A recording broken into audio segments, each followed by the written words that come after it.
આકાશી આફતથી કટરા વૈષ્ણોદેવી માર્ગ ઉપર મચી છે તબાહી। વૈષ્ણોદેવી યાત્રા રૂટ પર અર્ધકુમારી નજીક ભૂસ્ખલનમાં અત્યાર સુધીમાં 30 લોકોના મોત થઈ ગયા છે, જ્યારે અનેક લોકો ઈજાગ્રસ્ત છે, જેમને સારવાર માટે હોસ્પિટલ લઈ જવાયા। હજુ પણ કેટલાક લોકો કાટમાળની નીચે ફસાયા હોવાની આશંકા છે, જેથી હજુ પણ મૃત્યુઆંક વધવાની શક્યતા છે। હાલમાં પણ યુદ્ધના ધોરણે બચાવ કામગીરી ચાલુ છે। વૈષ્ણોદેવીના દર્શન કરીને પરત ફરી રહેલા શ્રદ્ધાળુઓ દુર્ઘટનાનો ભોગ બન્યા।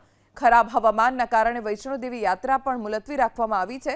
પુલ તૂટી પડવા, મોબાઈલ ટાવર અને વીજળીના થાંભલા નીચે પડી જતા ઇન્ફ્રાસ્ટ્રક્ચરને ભારે નુકસાન થયું છે। જમ્મુ ડિવિઝનમાં વરસાદ અને ભૂસ્ખલનના કારણે રેલવે ટ્રાફિકને ભારે અસર થઈ। ઉત્તર રેલવે આજે જમ્મુ કટરાથી દોડતી અને અહીં રોકાતી 22 ટ્રેન રદ કરી છે। ઉપરાંત 27 ટ્રેનને અધવચ્ચે જ પાછી ખેંચી લેવામાં આવી। રદ કરાયેલી 22 ટ્રેનમાંથી 9 કટરા અને 1 જમ્મુથી હતી। બાકીની ટ્રેન કટરા, જમ્મુ અને ઉધમપુર પહોંચવાની હતી। આ દરમિયાન 27 ટ્રેનને ફિરોઝપુર, માંડા, ચક, રાખવાલા અને પઠાણકોટ ખાતે ટૂંકા ગાળા માટે રોકવામાં આવી છે। ભારે વરસાદ અને ભૂસ્ખલનના કારણે પઠાણકોટ કાંગરા રેલવે ટ્રેક પણ પ્રભાવિત થયો છે।